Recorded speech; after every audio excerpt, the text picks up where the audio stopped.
বকর আমার সাথে ওমর, আমরা দুইজন, তোমরা কিসের টেনশন করো? রাখালেরা রে, আমাদের টেনশন তোমরা শুনবানি। রাখালেরা বলেন, আমাদের টেনশনের উপর তোমাদের আবার কি টেনশন?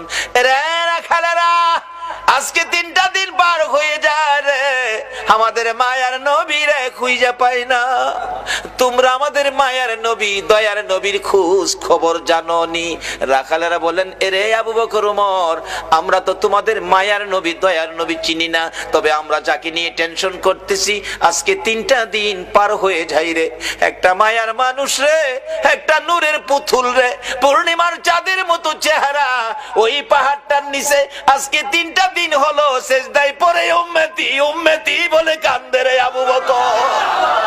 ওই লোকটার দিকে তাকাইয়া আমাদের সকল রাখালের বেড়া বকরি দুম্বা গুলো এক নজরে তাকায়া তাকায়া কান্দে, গাছ পানিতে মুখ দেয় না। আমরা টেনশনে আছি, এই বেড়া বকরি দুম্বা 3 দিন পার হয়ে গেল, না খায়া কত থাকবে, এখান থেকে নি সরিয়ে নেওয়া যায়। আমরা আঘাত করেছিলাম বেড়া বকরি দুম্বা গুলো সরিয়ে নেওয়ার জন্য। এরে আবু বকর ওমর, এত মার মারছি রে, কোন বেড়া বকরি দুম্বার চামড়া ফাইটা গেছে রে, তারা মার খাইতে রাজি রে, এই লোকটার কাছ থেকে যাইতে রাজি না। আবু বকর একটা চিৎকার মারছে, ওমর, যার মায়ায় বেড়া বকরি দুম্বা কান্দে রে, আমাদের রাসূল ছাড়া কেউ না। দুইজনে পাগল পাগল হইয়া দৌড়াইয়া কাছে যাইয়া দেখে আমার নবী সেজদায় পড়ে 3টা দিন পার হয়ে গেছে, 2টা রাত্র পার হয়ে গেছে, আমার নবীর ঘুম নাই, খাবার নাই, বিছানা নাই, এক সেজদায় 3 দিন। বলুন কার মায়ায় নবী কান্দে?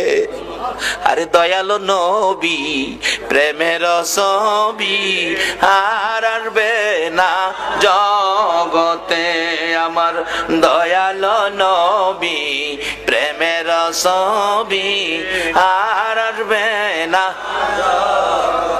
হাসর দিনে উম্মত বিনে, হাসর দিনে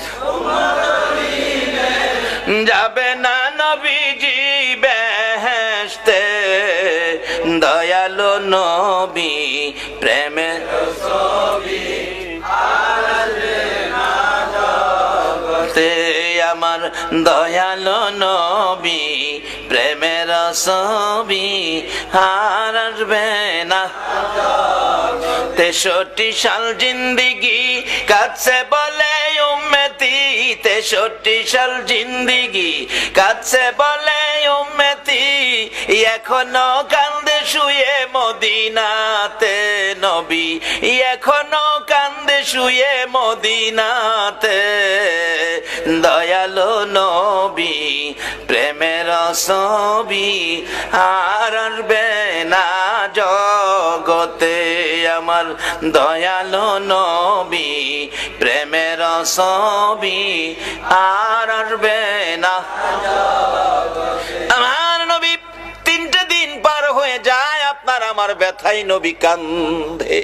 আবু বকর পাশে দাঁড়িয়ে ডাকতেছে, ইয়া রাসূলুল্লাহ, 3টা দিন পার হয়ে গেল গো, আমি আবু বকরকে বুইলা কেমনে রইলেন? আপনি মক্কা থেকে হিজরত করে মদিনায় যাবেন 6 মাস আগে আমার কানে খবর দিয়েছিলেন, আজকে 3টা দিন পার হলো, শহর থেকে বেরিয়ে মদিনার পাহাড়ে চলে যাবেন, একটু খবর আমারে দিলেন না। হুজুর, বুঝেছি উম্মতের ব্যথা লইয়া বুঝি কান্দেন। নবী গো, আর কানতে হবে না, আমি আবু বকরের তামাম জিন্দিগির নেকি আপনার উম্মতের জন্য দান করে দিলাম। আমার নবী আবু বকরের কথায় মাথা উঠাবে না, আমার আল্লাহ যদি ফাইসালা না দেয় নবী শুনবে না। ওমর ডাকলেন, আমি সব নেকি দান করে দিলাম, মাথা উঠায় না। দুইজন একজনের দিকে আরেকজন তাকায়, এরে আবু বকর। আবু বকর ডাকে, ওমর, কেমনে রে নবীরে মদিনায় নেওয়া যাবে? ওমর একটা ফাইসালা দিলেন মদিনা নেওয়ার জন্য। কি করতে পারি? আসো আমরা মদিনার থেকে অনেক সাহাবী মিলে আসি নবীর দরবারে। শত শত সাহাবীরা ডাক দিলে নবী মাথা উঠাবে, সাহাবীদের জন্য নবীর অনেক মায়া আছে।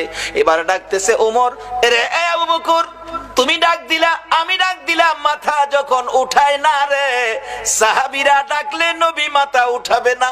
এমন একজন ব্যক্তি, এমন দুইজন ব্যক্তির নাম আমি ওমর বলবো, আমার মন কই তারা ডাক দিলে নবী মাথা উঠাবে। কার কথা বলবি? আবু বকর বলতেছেন। ওমর বলে, এরে আবু বকর, আমি একদিন দেখেছি মসজিদে নববী